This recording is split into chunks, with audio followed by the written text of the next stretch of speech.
Jadi segala apa yang kita buat itu untuk kita.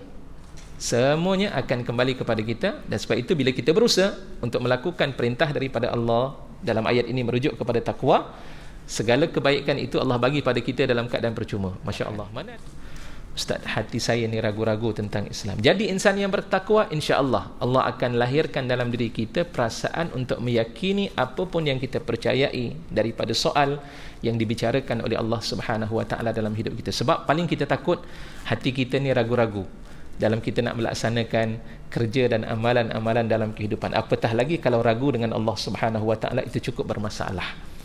Dan mungkin pernah saya cerita kepada tuan-tuan dan puan-puan, hari ini masyarakat umat Islam kita ini tidak benar-benar kuat iman mereka itu kepada Allah Subhanahu Wa Taala. Mereka lebih meyakini apa yang dilihat oleh mata kepala mereka. Golongan agnostik sebagai contohnya, mereka bukan tidak percaya adanya Allah. Ini di kalangan umat Islam. Mereka percaya adanya Allah, tapi mereka tidak melihat bahawa Islam itu adalah merupakan satu-satunya jalan penyelesaian untuk menyelesaikan masalah dalam hidup. Ini golongan agnostik. Sebab itu mereka menganggap bahawa seluruh agama itu sebenarnya membawa kepada kebaikan, sehingga akhirnya mereka mengiktiraf hakikat agama itu sebenarnya datang daripada Allah. Semua agama, bukannya Islam sahaja. Agama Hindu datang daripada Allah, Buddha datang daripada Allah, Kristian datang daripada Allah. Inna lillahi wa inna ilaihi raji'un. Kalau itu sudah berlaku, maka tidak heran dari sudut amalan kita kata tak apa. Di situlah timbul tak apa. Tak apalah Ustaz, kita buat kerja seumpama ini, apa salahnya? Apa salahnya itulah diajar dalam perasaan kita, sehingga akhirnya hilang keyakinan kita kepada Allah dan keimanan kita pada Allah Subhanahu Wa Taala, wal a'yazubillah. Allah kata, orang yang bertakwa pada Allah, dia akan dapat membezakan antara yang hak dan juga antara yang batil, antara yang betul, antara perkara yang benar. Subhanallah. Jadi orang yang bertakwa, insya-Allah Allah jaga perasaan dan juga hati kita. Kemudian yang kedua, dalam ayat ini juga Allah Subhanahu Wa Taala menceritakan wa yukaffir ankum sayyiatikum. Allah Subhanahu Wa Taala akan mengampuni dosa-dosa kamu. Yukaffir, dihapuskan dosa-dosa yang kita lakukan, lantas Allah mengampunkan dosa kita. Subhanallah. Cuma kata para ulama, bila sebut dengan sayyiat, itu adalah dosa-dosa yang kecil. Dosa-dosa yang besar itu mestilah diiringi dengan taubat sesungguhnya. Dalam Al-Quran bila sebut dengan sayyiat, itu merujuk kepada dosa-dosa yang kecil, ya.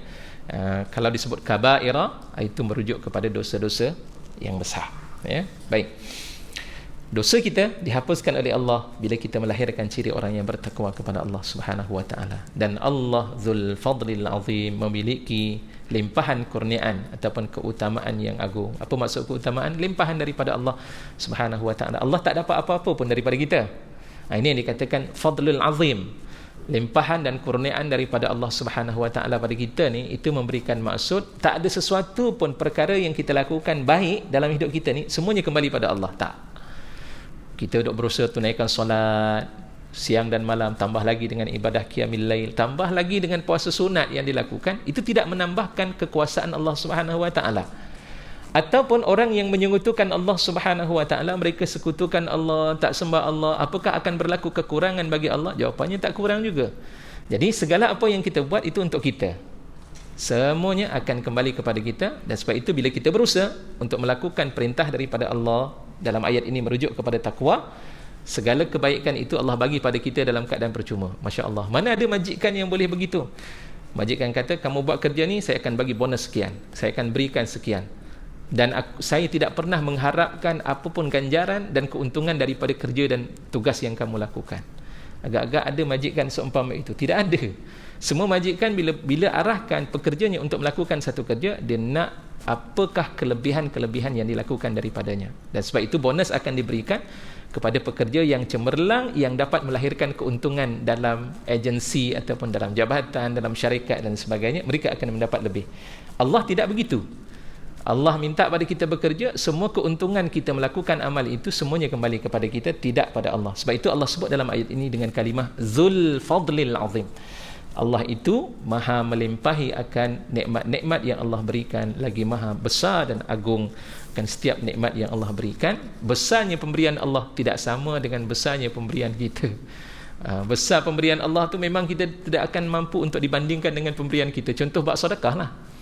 Orang bagi bayar kita ataupun kita pinjam pada seseorang, contohnya RM1,000, Kita nak pulangkan berapa tuan-tuan dan puan-puan? Kita akan pulangkan RM1,000 jugalah. Tapi Allah tidak begitu.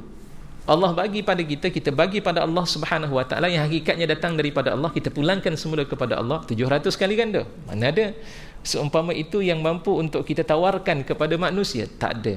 Kamu pinjam pada saya akan bayar pada kamu 700 kali ganda. Jadilah riba ke situ. Sebab kita dah menentukan syarat-syarat tersebut, jadilah penentuan perkara yang menyebabkan penindasan dan sebagainya. Wallahu a'lam.